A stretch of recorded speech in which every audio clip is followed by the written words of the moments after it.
Welcome to True Tears Stories. Please like this video and subscribe to True Tears Stories. I hope you enjoy the story. Let's begin. Nathan didn't go looking for the past. Not exactly. It started with a routine clean-out, one of those quiet Saturday afternoons when the apartment felt too quiet, too untouched. He was organizing cables, chargers, and forgotten tech from the back of the closet when he found it. A dusty old external hard drive tucked inside a sock for reasons he no longer remembered. He almost tossed it, but something about the weight of it, both literal and emotional, made him pause. Plugging it in felt like opening a sealed box in the attic. A part of him hoped it wouldn't work, that it had been corrupted or erased by time. But no. The drive spun to life with a faint mechanical whir, and the folders blinked open on his laptop screen like ghosts waking up. There they were. Photos, recordings, journals, scanned receipts from weekend trips, even voice memos of them reading recipes together. Him and Lila. Lila, his ex-wife. The woman who had vanished him so thoroughly that sometimes he wondered if he'd imagined the marriage at all. He clicked into the life folder, one she'd titled herself, back when their shared life still held laughter and matching mugs. Inside, every folder had names. Summer 2015. Anniversary weekend. That time we burned pancakes. But when he opened them, they were all empty. Every photo, every file, every trace of him, gone. Only the hollow folders remained. She had gone through and deleted it all, not just moved it, not just archived, deleted. Nathan stared at the screen, a dull ache growing in his chest. It wasn't anger at first. It was something more hollow, a grief he hadn't expected to feel again. He thought they had buried it all cleanly, papers signed, boxes moved, no contact. But this digital purging felt worse than any courtroom document. She had erased him like he was never real. He sat there for hours, not moving, just clicking, hoping maybe she'd missed something. And then, deep in one corner of the drive, he found it, a folder labeled Temp. It was a standard Mac cache dump, probably overlooked. He opened it, and there they were. Files, images, fragments of their life she hadn't cleared out completely, not in the main folders, but hidden like dust in the corners of an abandoned house. He double-clicked the first image. It was Lila, laughing at a winery, hair windblown, eyes closed. He remembered the joke he told right before he took it. She had said, "Don't you dare post that." And he never did. But he saved it, because that smile had felt like home. He found dozens more, some broken, some pixelated, others perfectly preserved. The ache inside him shifted. He started restoring them, slowly, methodically. Not out of spite, but because it felt like rescuing memories from a fire she had set and walked away from. Later that night, he poured himself a glass of wine and sat back, watching the slideshow play across his screen. Their first apartment, the park bench in Vermont. A blurry picture of their feet under a table at a cafe, mismatched socks peeking out from their shoes. And then, tucked between screenshots and invoices, a video.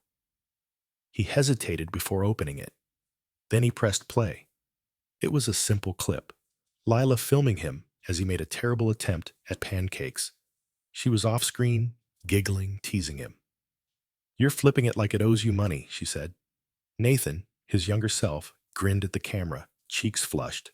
"I'm going to burn your breakfast and then make you eat it." She laughed harder. "You already burned my heart." Corny, but honest, and he remembered how warm the kitchen was that day, how she had kissed him right after that.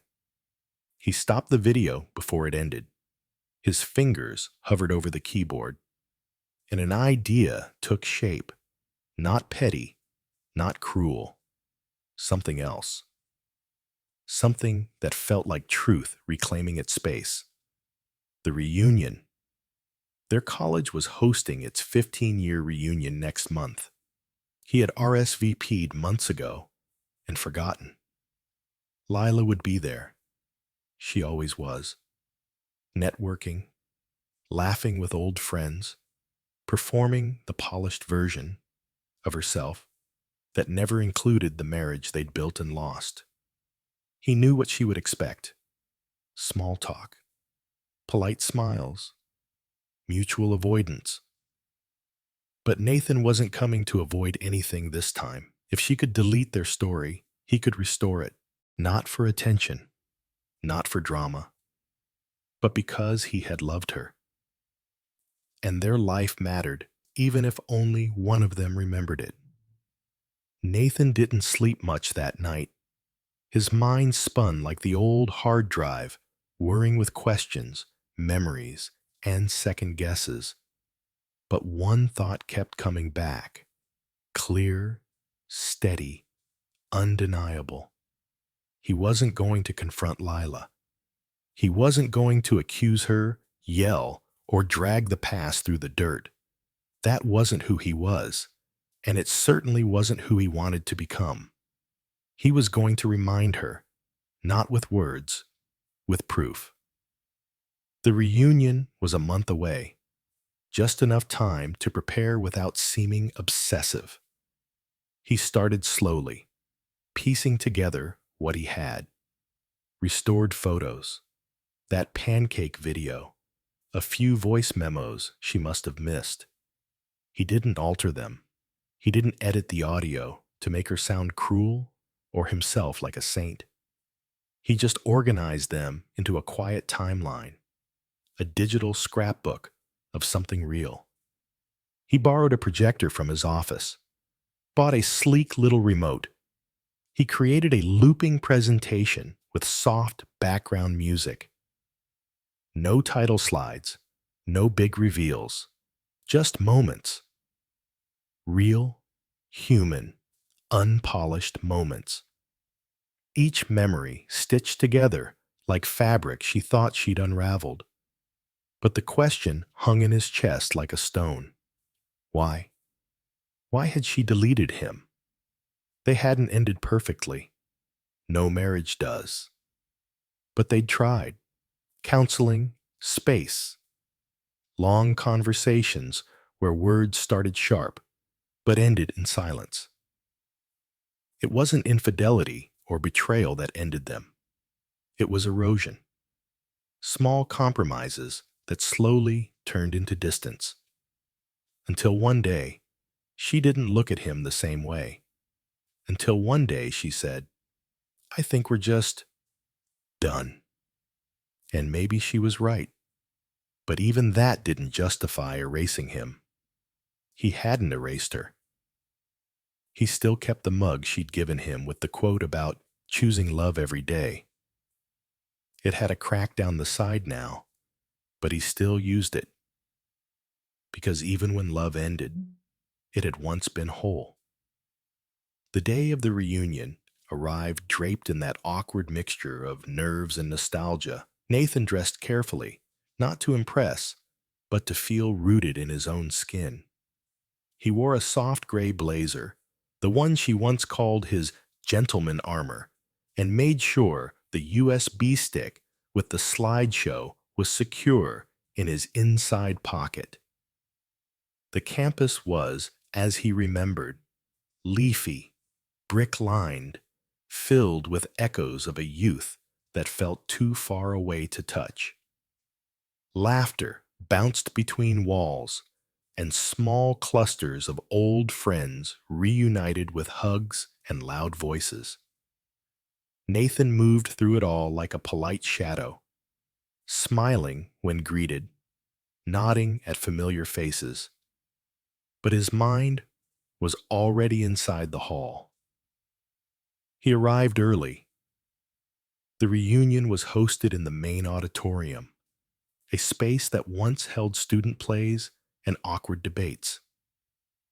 Now, it was lined with white cloth-covered tables, soft jazz playing, wine flowing. At the back of the room, a few alumni had been invited to share projects or stories during the open mic. A quiet slideshow looped on the far wall, something the organizers had asked for, a collection of college memories submitted by the guests. Nathan approached the tech desk, showed them his badge, and asked, with practiced calm, would it be all right if I added something to the slideshow rotation? The student volunteer shrugged. Sure, pop it in. And just like that, the files loaded. The loop updated. His moments, his and Lila's, now rotated alongside graduation photos and dorm selfies. He stepped back and waited. People trickled in. Conversations grew louder. Glasses clinked. Then Lila arrived. Nathan saw her before she saw him. Her hair was shorter now, more structured. She wore something elegant but simple. Classic Lila. She walked in surrounded by two friends from their old literature club. She was smiling, confident. The years had barely touched her, until she turned her head toward the screen. It started with a picture of them on that frozen lake in Maine, bundled up and red-cheeked, holding mugs of cocoa. She blinked. Then the video started playing. Pancakes. Her laughter. She froze. The laughter around her kept going, but hers stopped. Nathan stayed near the doorway, hands in his pockets, watching her watch her own forgotten past. She didn't turn immediately. She watched through to the end of the loop, her arms now folded, jaw tense. Then she found him with her eyes. Their gaze locked. She didn't look angry. She looked like someone staring at a reflection they didn't expect to see, and for a long moment, neither of them moved. Then slowly, she walked toward him, not rushed, not hesitant, just deliberate. Nathan, she said quietly, once they stood just a foot apart. He nodded. Lila? Her eyes flicked toward the screen again, then back to him. Why did you, He answered before she finished. Because it mattered. Whether you remember it or not, it mattered. She stared at him. I didn't forget. Could have fooled me. Her lip trembled slightly. Just once. Then she steadied. It was easier, she said, to move forward without the mess. And I was the mess? No, we were the mess. The silence that fell between them wasn't bitter. It wasn't even sad. It was just honest. The silence hung there, gentle but heavy, like the kind that only happens when two people finally acknowledge what's been unsaid for too long. Nathan didn't try to fill it. He just looked at her. Not the way he used to, with that tangled knot of hope and fear, but plainly, like a man finally seeing clearly. Lila glanced toward the looping slideshow one more time. This time, it showed her in the garden at the old house, a smear of soil on her cheek, holding up a crooked tomato, like it was gold. She smiled in that photo, wide and real. I didn't delete them, because they didn't matter, she said softly. Her arms folded now, almost protectively. I deleted them because they did. He tilted his head. That's not how it felt. I know. She looked down. When I packed up the house, I wasn't doing well. Everyone thought I was fine. The friends, the yoga, the job changes, it all looked neat. But I felt like if I let myself keep any piece of you, I'd never stop replaying it. I'd keep hoping we'd fix it. You didn't trust yourself to let go? I didn't know how, she admitted.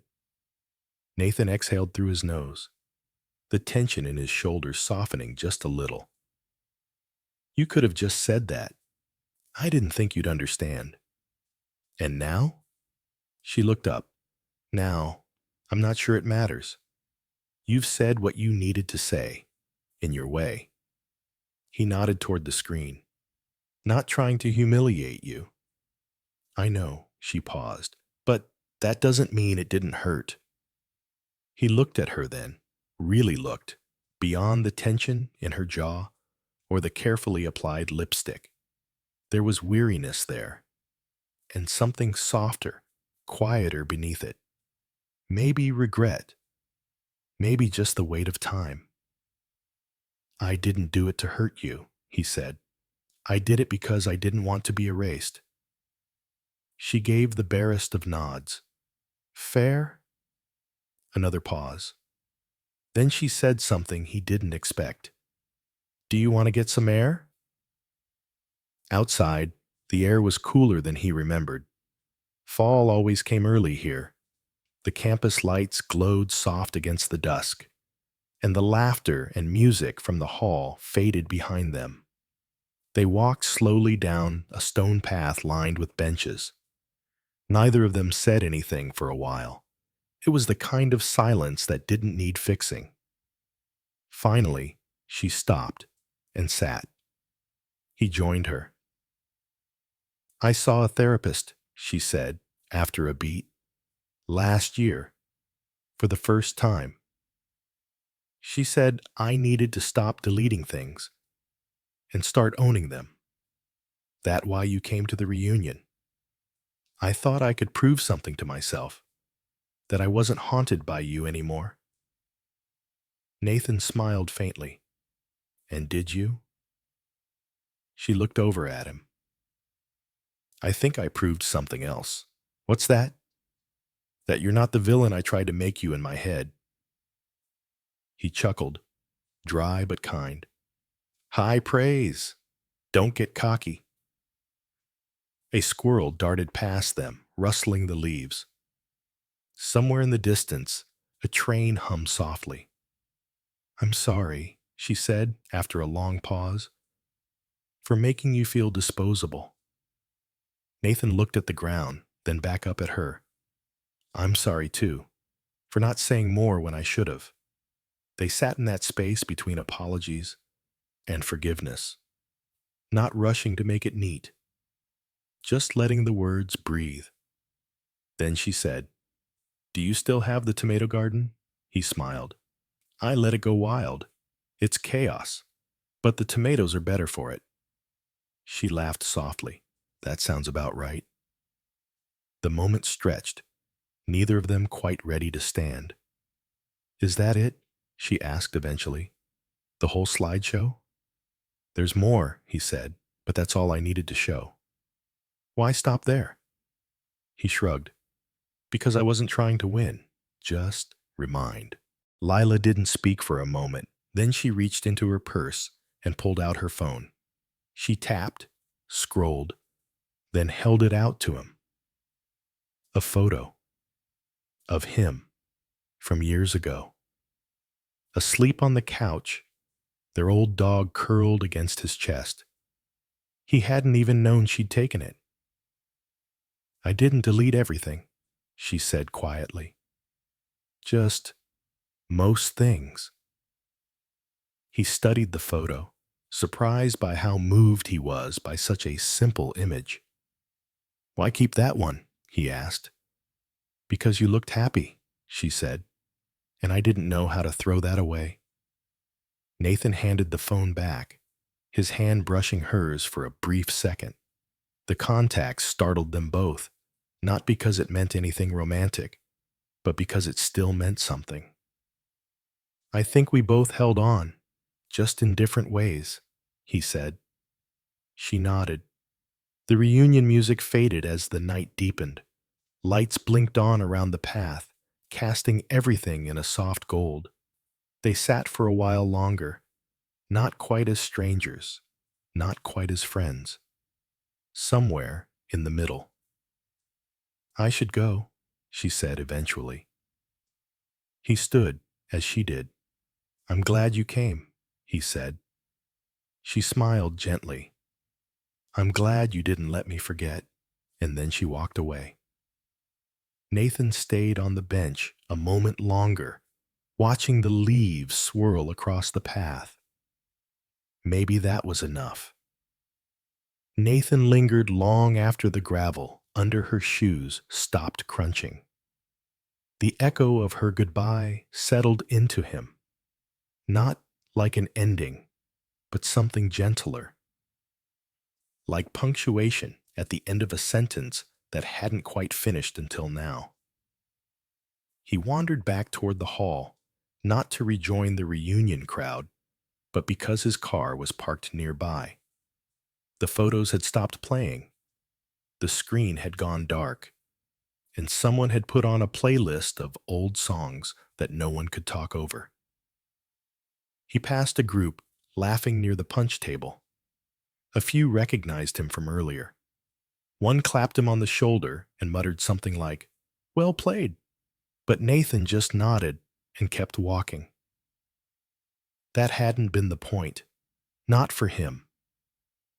His fingers toyed with the flash drive, still tucked in his blazer pocket. Funny how something so small could carry years of memory, of joy, confusion, resentment, love. It had taken less than a second to copy, but years to confront. Back at his car, he hesitated before opening the door. The air was cooler now. Still, he looked back toward the building. From this distance, the party looked like any other. Twinkling lights, scattered laughter, the shimmer of nostalgia that never quite tells the truth. But he knew what the truth was now. Or at least, he knew his part in it. He didn't think Lila would call. Not soon. Maybe not ever. But there was a new honesty between them now, even if it lived in silence. That mattered more than he could have predicted. He got into the car and rested his hands on the steering wheel. His eyes fell on the passenger seat, empty and quiet.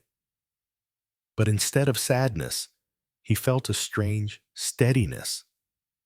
Earlier that week, he'd nearly talked himself out of coming. He'd paced his apartment for hours, told himself it was foolish, petty, a waste of emotional energy. But something deeper had told him to show up, to be seen, to remind himself and her that what they had mattered. Even if it ended, it had mattered.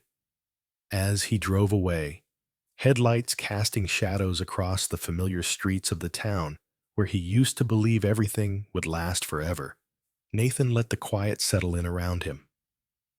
No music, no radio, just the hum of the road beneath him. He remembered birthdays in that old house. Lila lighting candles on a cake he hated but never admitted. He remembered the way she used to paint the kitchen windowsill with herbs that never survived, and how she always laughed when he accused her of murdering Basil. He smiled now, not bitterly, just honestly. Some things weren't meant to be rebuilt, but that didn't mean they were worthless. He pulled onto the highway, leaving behind the old ghosts that had lived in the slideshow. The texts, the silent assumptions. They didn't need to follow him anymore. He had let them speak, and in doing so, he had finally let them rest. He didn't need to press play again.